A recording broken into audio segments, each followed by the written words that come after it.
ये हमसे क्या हो गया कान्हा? हमने अपने ही कुल का नाश कर दिया। नहीं दाऊ, मनुष्य का विनाश उसके पाप कर्मों से होता है। यही नियति है। और यादवों ने अपनी नियति स्वयं चुनी। जब जब मनुष्य अपने भीतर मद, दांभ और क्रोध को जगाएगा, तब तब वो ऐसे ही भूमि पर सो जाएगा।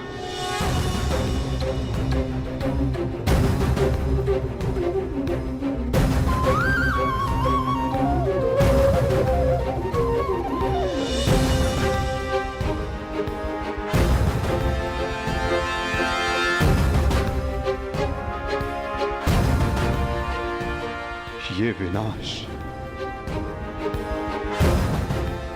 संसार के लिए एक उदाहरण होगा कि मद से उपजित क्रोध सदैव अपना और अपनों का सर्वनाश करता है। दाऊ, माता गांधारी का श्राप और यादवों के पाप ने दोनों ने मिलकर सब समाप्त कर दिया दाऊ। किंतु इन सब का अर्थ क्या है कान्हा?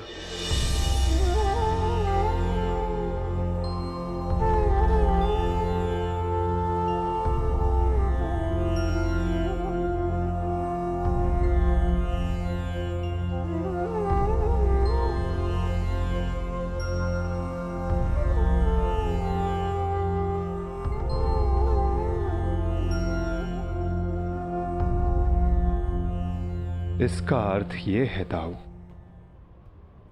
कि हमारा कार्य पूर्ण हुआ,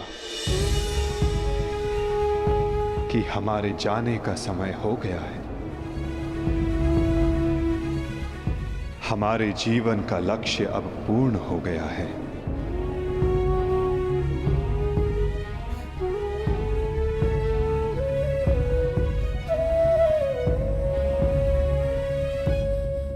जब अंत आ रहा है तो प्रारंभ से हो।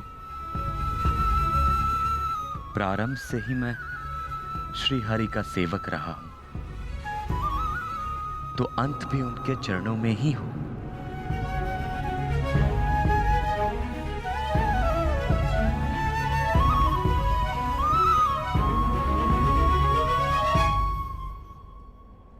नमो भगवते वासुदेवाय।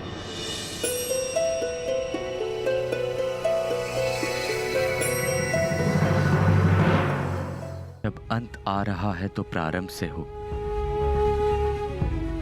प्रारंभ से ही मैं श्री हरि का सेवक रहा हूं,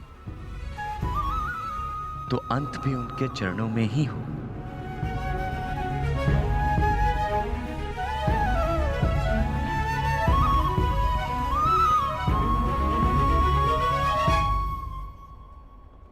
नमो भगवते वासुदेवाय।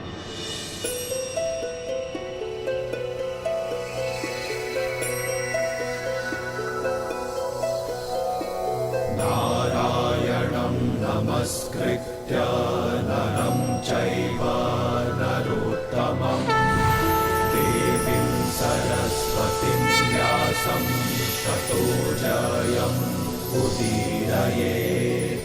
नारायणं नमस्कृत्य नरं चैव नरोत्तमं देवीं सरस्वतीं व्यासं ततो जयम् नमस्कृत्य नरं चैव नरोत्तमं देवीं सरस्वतीं व्यासं ततो जयम् उदीरयेत्।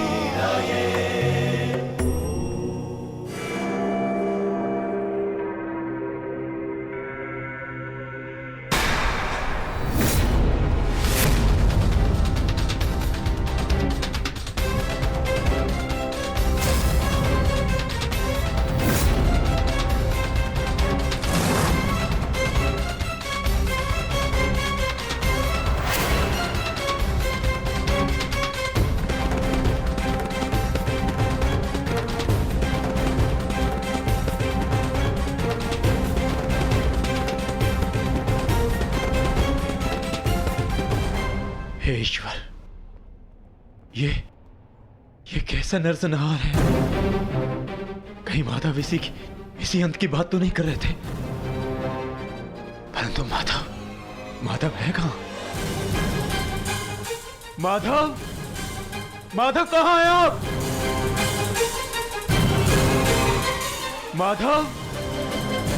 माधव कहां हैं आप?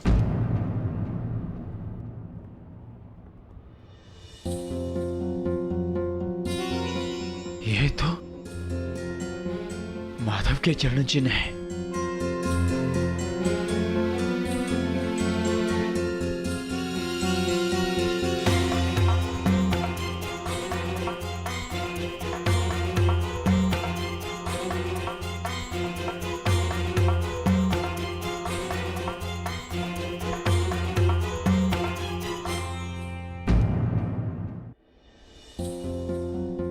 ये तो माधव के चरण चिन्ह है।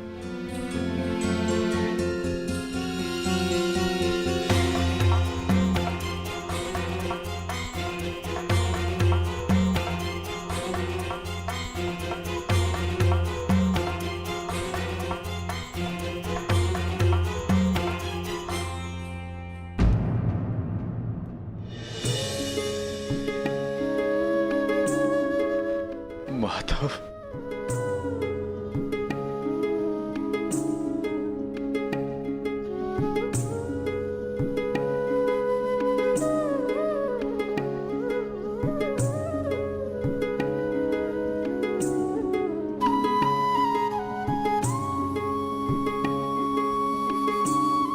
आओ पार्थ, तुम्हारी ही प्रतीक्षा थी।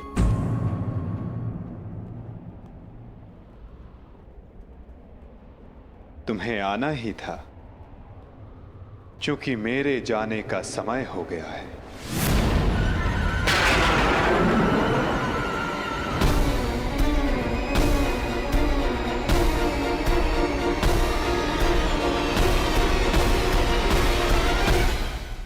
ये सब क्या हो गया माधव? ये विनाश कैसा? हर प्राणी के जीवन का एक कारण होता है, एक लक्ष्य होता है पार्थ,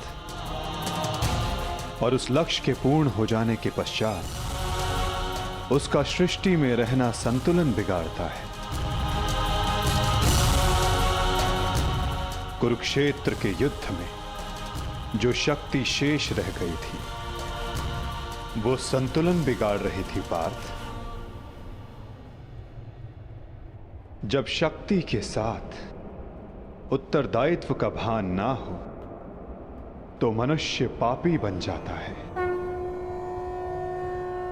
और यादवों के अंत के साथ उस पाप का भी अंत हुआ पार्थ। सदैव स्मरण रखना पार्थ, बिना उत्तरदायित्व के भान के शक्ति सदैव विनाश लाती है।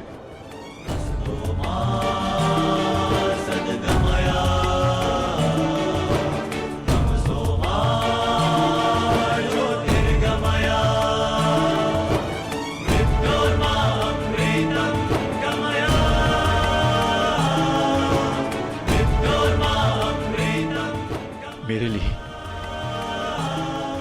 क्या आदेश है माधव?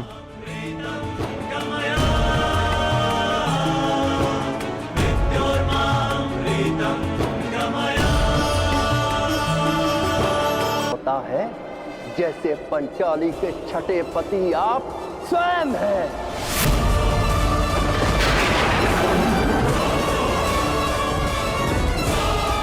कृतवर्मा,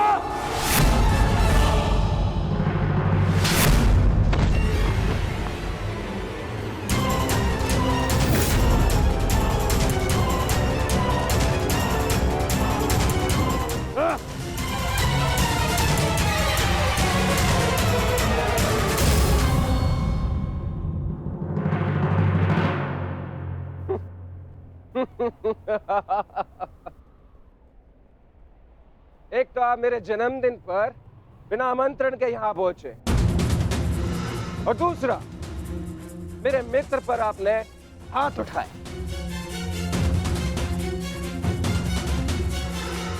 इस दुष्ट हाथ का दंड आपको अवश्य मिलेगा। सावधान सांप।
आज से ठीक 1 सप्ताह के पश्चात तुम्हारे पेट से मूसल ही उत्पन्न होगा, जो तुम्हारे वंश के विनाश का कारण बनेगा।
तुम्हें श्राप देती हूँ कि जिस प्रकार तुमने मेरे कुल का अंत किया है, उसी प्रकार तुम्हारे कुल का अंत भी होगा। तुम्हारा कुल भी ऐसे ही आपस में लड़कर नष्ट हो जाएगा।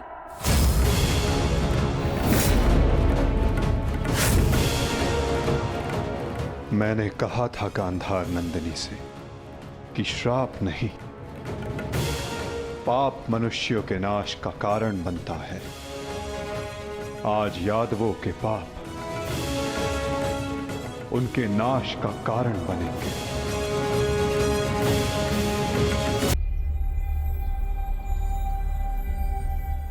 काल की भूख मिट चुकी है पार्थ, परंतु सागर अब भी प्यासा है।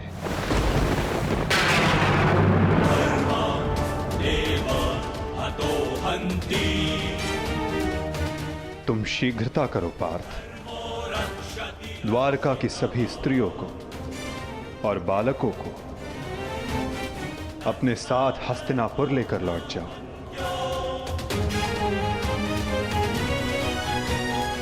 ताकि वो हस्तिनापुर के परिवर्तन का भाग बनकर धर्म के मार्ग पर चल सके, नवीन युग का आलिंगन कर सके। परंतु माधव, आप आज मैं तुम्हारा सारथी नहीं हूं पार्थ। आज मैं तुम्हारे किसी भी प्रश्न का उत्तर नहीं दे सकता। आज मैं तुम्हारा सखा हूं, एक ज्येष्ठ भ्राता के समान हूं पार्थ। और जैसा मैंने कहा है वैसा करो पार्थ।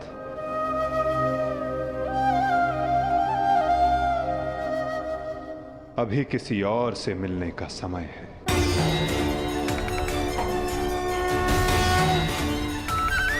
जैसी आपकी आज्ञा।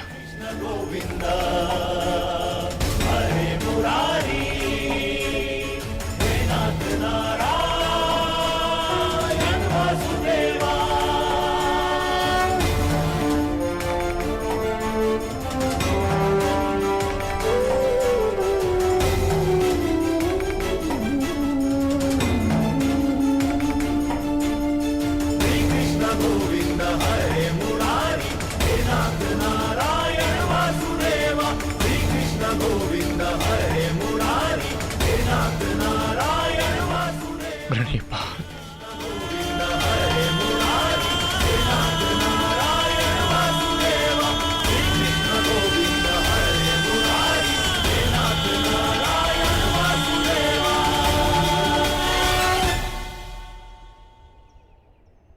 कौरव वंश के वट वृक्ष महामहिम भीष्म, जिन्हें इच्छा मृत्यु का वरदान था, क्या वासुदेव ने उन्हें अपने छल से धराशाही नहीं करवाया है? यही तुम्हारा अंतिम अवसर है पार्थ। पितामह को इस पीड़ा से मुक्त करो पार्थ।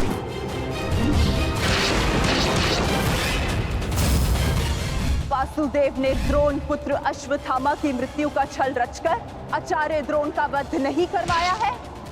क्या मेरे पुत्र दुर्योधन की रक्षा कर रहे उसके मित्र कर्ण को छल से नहीं मरवाया है वासुदेव ने? अंगराज को युद्ध का आवाहन दो पार्थ। यदि अंगराज के हाथों में विजय धनुष आ गया तो तुम कुछ नहीं कर पाओगे पार्थ। बाण संधान करो पार्थ।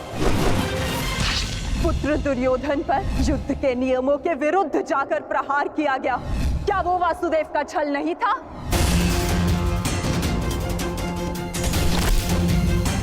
मैं तुम्हें श्राप देती हूँ कि जिस प्रकार तुमने मेरे कुल का अंत किया है, तुम्हारा कुल भी ऐसे ही आपस में लड़कर नष्ट हो जाएगा।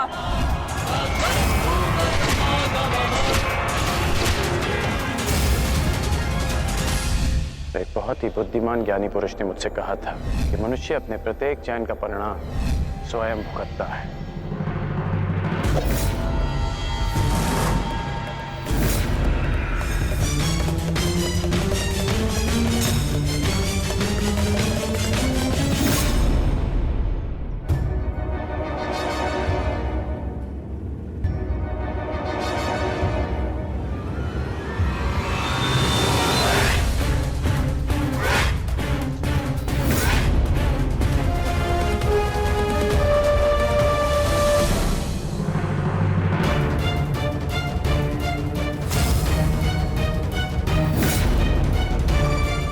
आज अच्छा आखेट मिलेगा।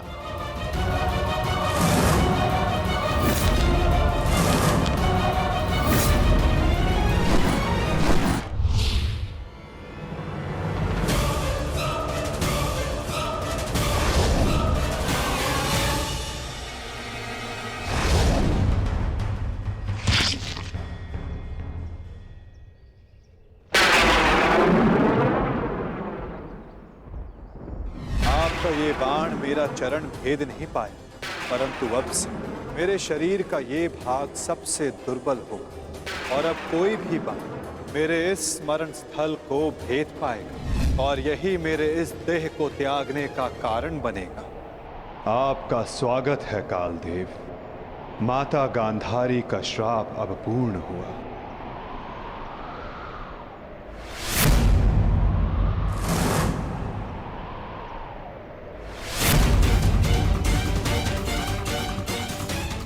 श्री कृष्ण, ये कैसा अनर्थ हो गया मुझसे?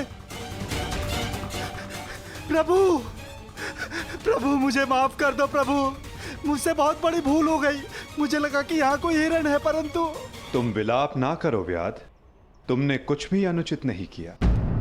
जो कुछ भी होता है सब में मैं स्वयं सम्मिलित होता हूं। कर्म के चक्र को कोई नहीं टाल सकता। त्रेता युग में मैंने जब श्री राम का अवतार लिया था, तब उस युग में तुम वीर वानर वाली के नाम से प्रसिद्ध थे और उस युग में मैंने बाण चलाकर तुम्हारा वध किया था और उस कारण हेतु आज तुम्हारा बाण मुझे आकर लगा है। मेरे जीवन का उद्देश्य धर्म स्थापना था और अब जब धर्म की नींव रखी जा चुकी है तो मेरी उपस्थिति इस धरती का संतुलन बिगाड़ देगी। हर मनुष्य इस धरती पर एक उद्देश्य लेकर आता है और उस उद्देश्य को पूर्ण करना उसका कर्तव्य होता है।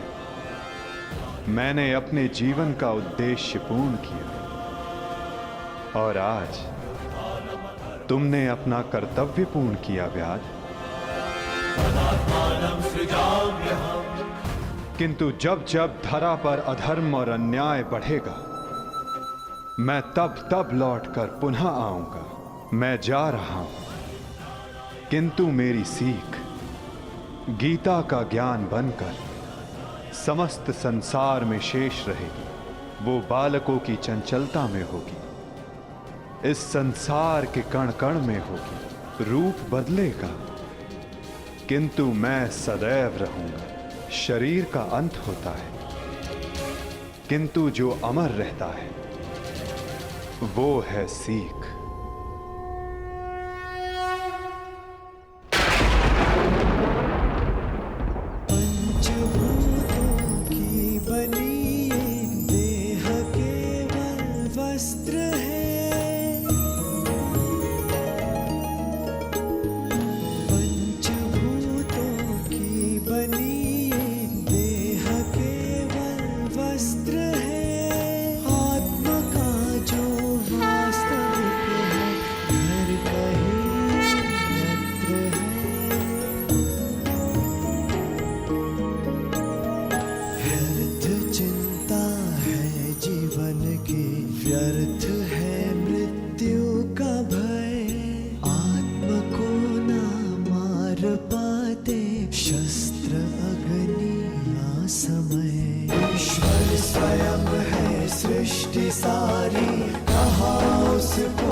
उदीरये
काकाश्री, हम पिताश्री वासुदेव को छोड़कर नहीं जा सकते। ये उनका ही आदेश है लक्ष्मणा। द्वारका का अंत होने को है। उनका आदेश था कि मैं तुम सभी को यहां से हस्तिनापुर ले जाऊं। मैं उनके आदेश का पालन कर रहा हूं और तुम्हारा भी यही कर्तव्य है।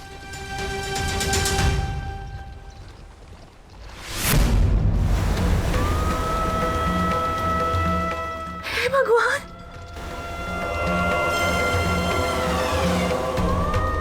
हमारा द्वारका।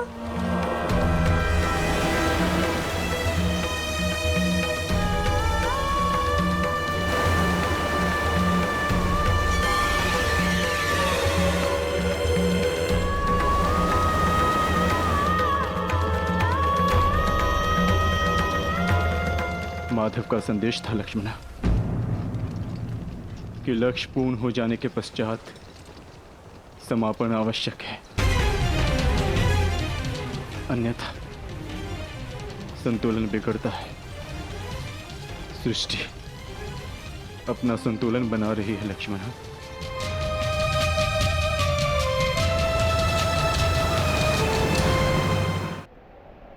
आर्य, आर्य युधिष्ठिर।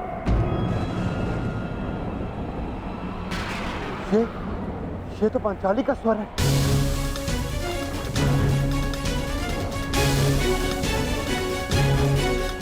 आर्य, आर्य, आर्य, माधव। क्या हुआ पांचाली?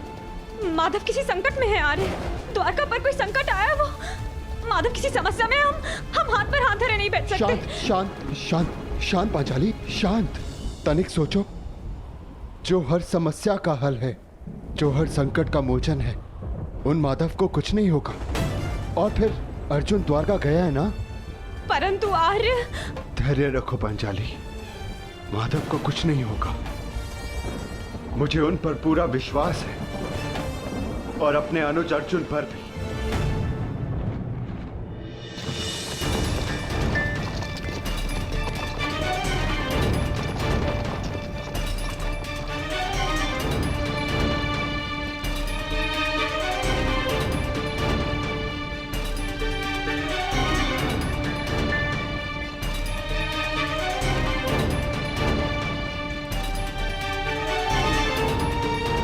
सारथी, रथ रोको।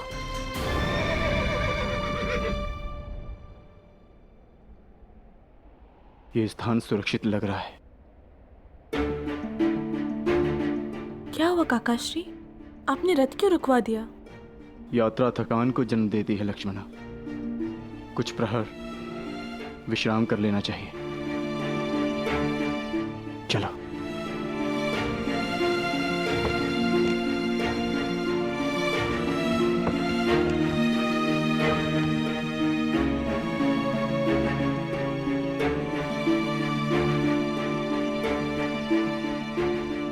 आज मैं तुम्हारा सारथी नहीं हूं पार्थ, आज मैं तुम्हारा सखा हूं। एक ज्येष्ठ भ्राता के समान हूं पार्थ, और जैसा मैंने कहा है वैसा करो पार्थ।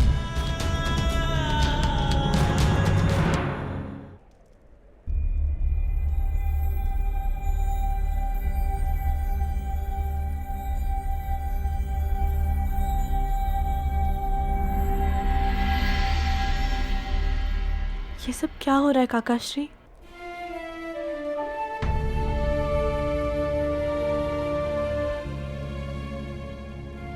हम सभी मनुष्यों का जीवन एक यात्रा के भांति होता है लक्ष्मणा, जिसे हमें पूर्ण करना होता है। जहां से एक मनुष्य की यात्रा समाप्त होती है, वहीं से एक दूसरी यात्रा का आरंभ होता है। और यही जीवन है। परंतु हमारी यात्रा अभी शेष है लक्ष्मणा। तुम थक गई होंगी, जाओ विश्राम कर लो। जैसी आपकी आज्ञा हो।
अन्यथा परिणाम भुगतने के लिए सज्ज हो जाओ। ए, उत्तर दो इसे।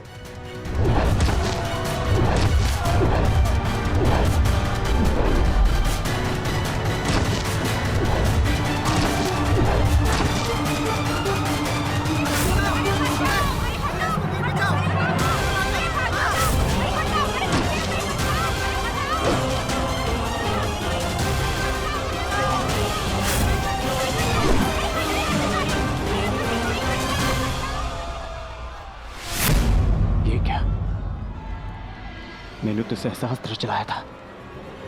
मेरे बाण शस्त्र बाणों में परिवर्तित क्यों नहीं हो रहे?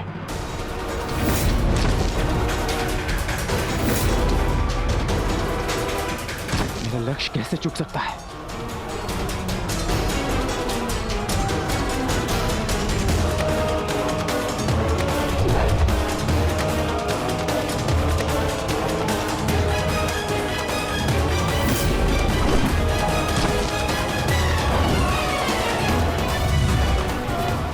पर्वतास्त्र।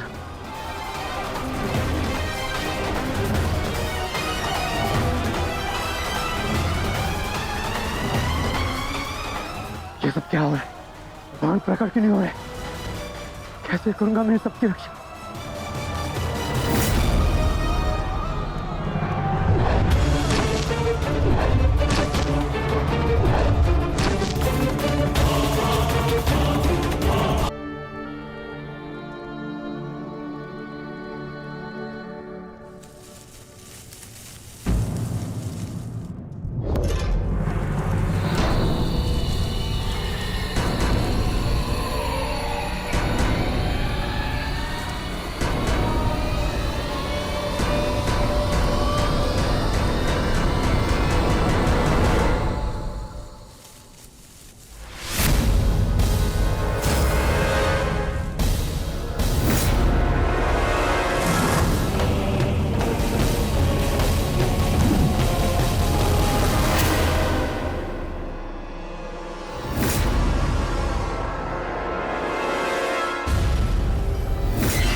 सावधान, पीछे हट जाओ, अन्यथा परिणाम भुगतने के लिए सज्ज हो जाओ।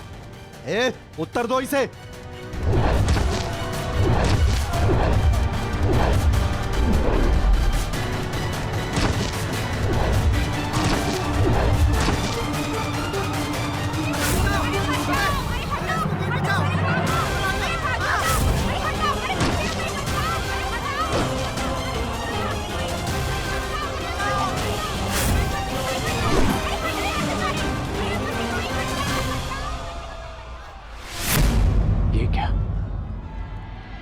मैंने तो सहस्त्र चलाया था। मेरे बाण शस्त्र बाणों में परिवर्तित क्यों नहीं हो रहे?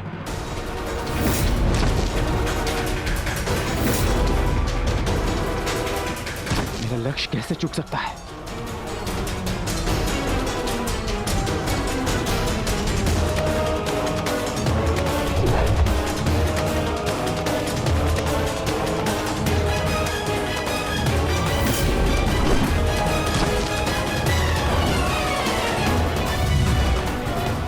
पर्वतास्त्र।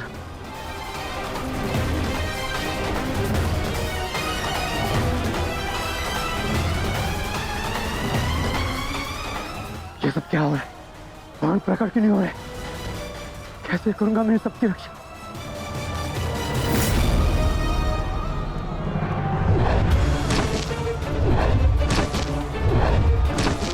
तुम शीघ्रता करो पार्थ, द्वारका की सभी स्त्रियों को अपने साथ हस्तिनापुर लेकर लौट जाओ। किंतु माधव, मैं आपके आदेश का पालन कैसे करूं? कैसे करूं इन सबकी रक्षा?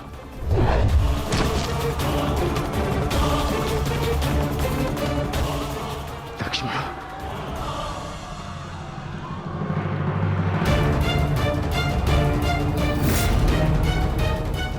छुप के बैठिए।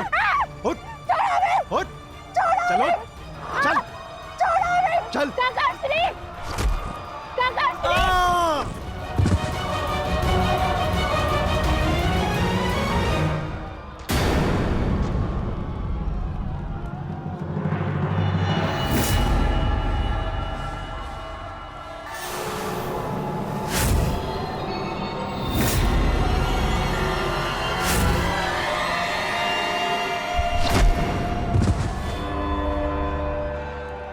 वो दिन समाप्त हुए अर्जुन, जब सारा संसार तुम्हारे गांडीव से कांपता था। अब नवयुग आरंभ हो चुका है।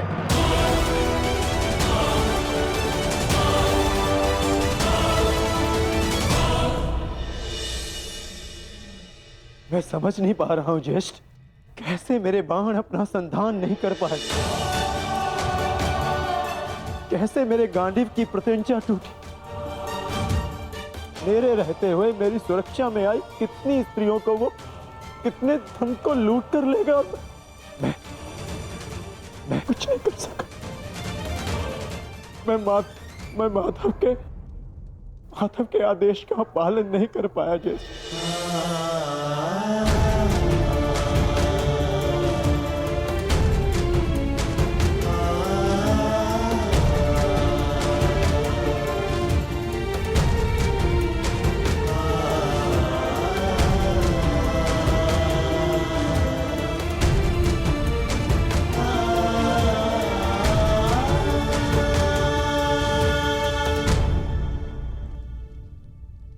नाश हो गया, कुछ नहीं बचा। माधव का संदेश क्या है अर्जुन? हर प्राणी के जीवन का एक कारण होता है, एक लक्ष्य होता है पार्थ, और उस लक्ष्य के पूर्ण हो जाने के पश्चात उसका सृष्टि में रहना संतुलन बिगाड़ता है। द्वारका की सभी स्त्रियों को और बालकों को अपने साथ हस्तिनापुर लेकर लौट जाओ, ताकि वो हस्तिनापुर के परिवर्तन का भाग बनकर धर्म के मार्ग पर चल सके, नवीन युग का आलिंगन कर सके। मैं समझ गया अर्जुन, मैं समझ गया।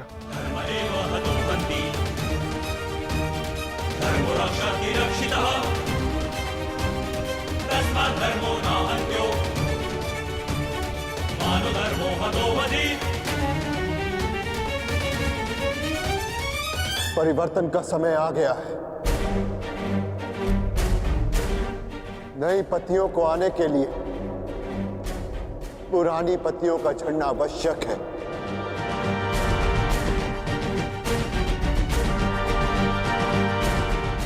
आपका मंतव्य क्या है आर्य? शीघ्र ही सबको सब कुछ समझ आ जाएगा।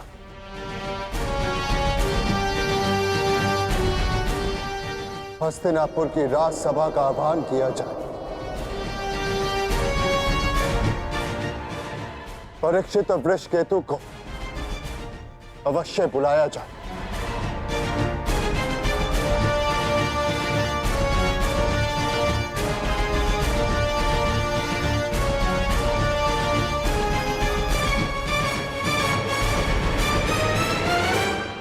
आज ये सभा यहां इसलिए बुलाई गई है, जो योग्य है उसे उसका अधिकार प्राप्त हो।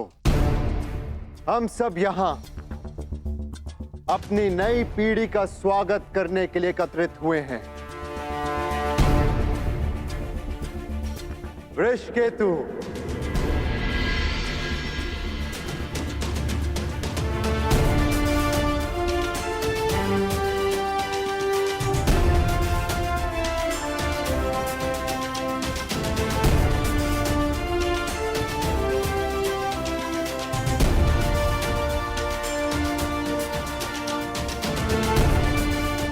परीक्षित,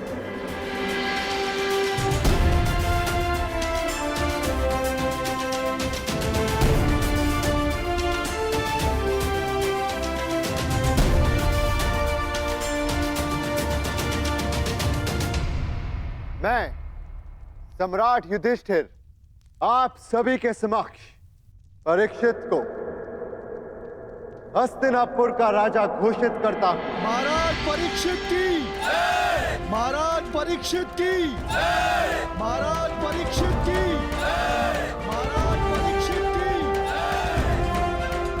और वृषकेतु को इंद्रप्रस्थ नरेश घोषित करता हूं। महाराज वृषकेतु की, महाराज वृषकेतु की, महाराज वृषकेतु की, महाराज वृषकेतु की।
परीक्षित की, महाराज वृषकेतु की, महाराज परीक्षित की, महाराज वृषकेतु की। सदैव एक दूसरे का साथ देते रहना और स्मरण रखना कि शक्ति बिना उत्तरदायित्व के भान के विनाश लाती है। सदैव अपना उत्तरदायित्व स्मरण रखना।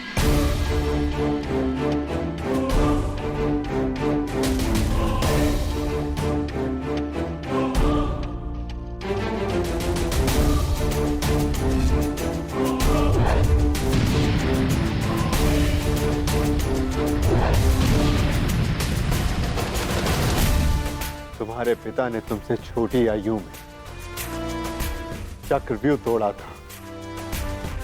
ध्यान रहे, काम, क्रोध, मद, मोह और आसक्ति के चक्र में मत पड़ना पुत्र। हमें तुमसे अनेकों आशाएं हैं।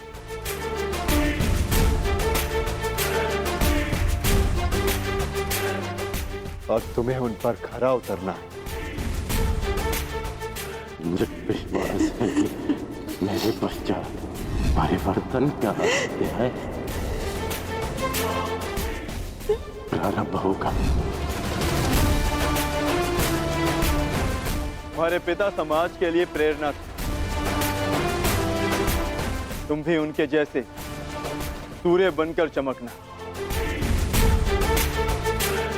उनके यश को और भी अधिक उज्ज्वल करना पुत्र।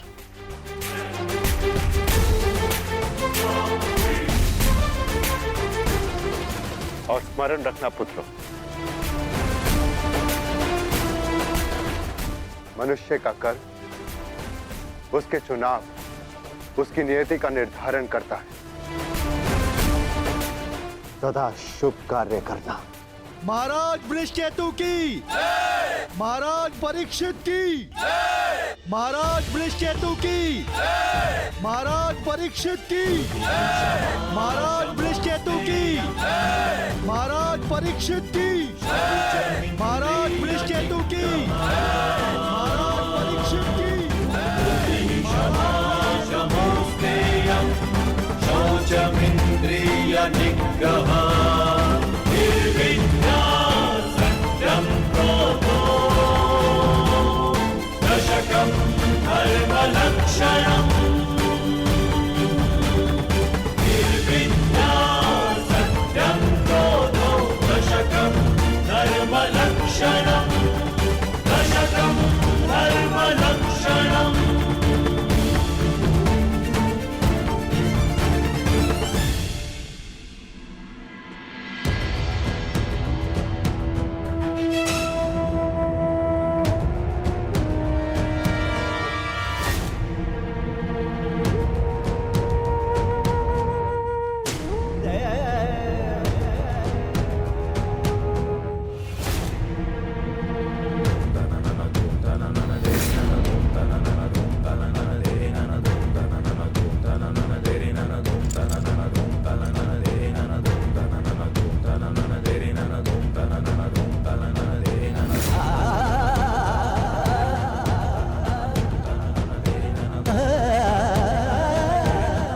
ज्येष्ठ भीतर कर क्या रहे?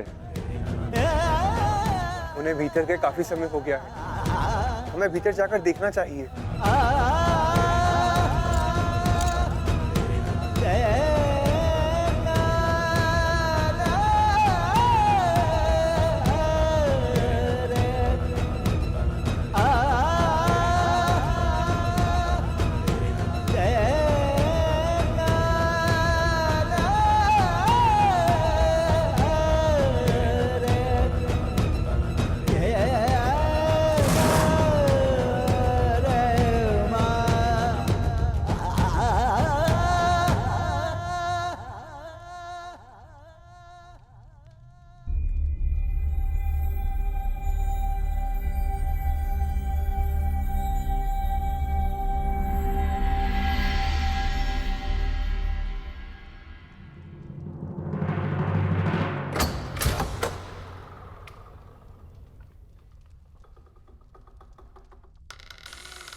ज्येष्ठ, आप इन वस्त्रों में? माधव का संदेश सुनकर भी नहीं समझे अर्जुन। एक समय के पश्चात जब मनुष्य के जीवन का लक्ष्य पूर्ण हो जाता है तो उसकी उपस्थिति सृष्टि का संतुलन बिगाड़ देती है। इसीलिए मैंने यह निर्णय लिया है कि मैं महाप्रस्थान करूंगा।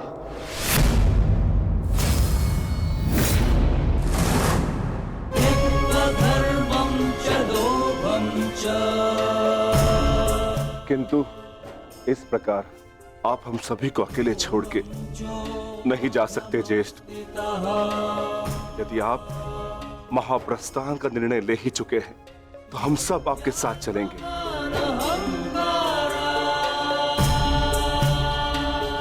क्योंकि जहां आप है ज्येष्ठ, वही हमारा घर है। हाँ ज्येष्ठ, मनुष्य अपनी परछाई के बिना अस्तित्व में कैसे रह सकता है? हम पांचों भाई एक दूसरे की परछाई हैं। हम ना एक दूसरे के बिना रहेंगे और ना ही जिएंगे।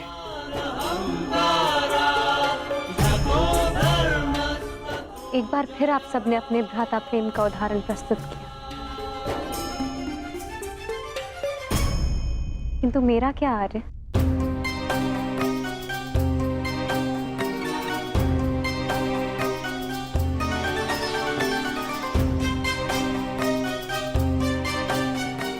पांचाली, मैं जहां जा रहा हूं वह मार्ग बहुत कठिन है और तुम सब उस मार्ग पर नहीं जा पाओगी।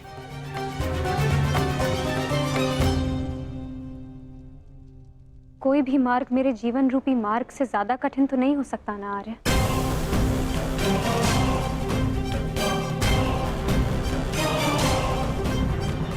राज्यसभा में हुए वस्त्र हरण के संताप को मैं सह गई, ये सोचकर कि मेरे पांचों पति मेरे साथ हैं, मेरा प्रतिकार लेंगे।